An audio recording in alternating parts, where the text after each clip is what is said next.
বলতেও পারতাম না, কথাও শিখিনি। আব্বুকে চিনতামও না, ডাকতেও পারতাম না। তখন থেকে আমার আব্বু নাই।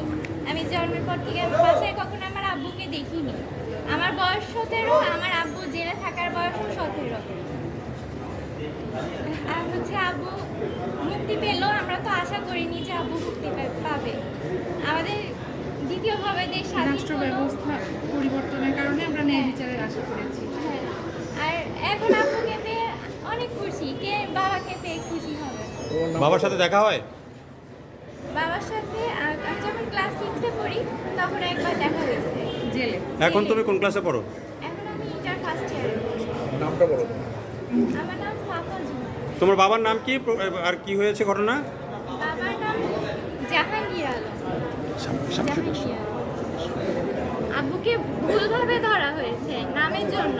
আমার আব্বুর নাম আর আমার দাদুর নাম আরেকটা আসামির নাম আর তার বাবার নামের সাথে মিল রয়েছে।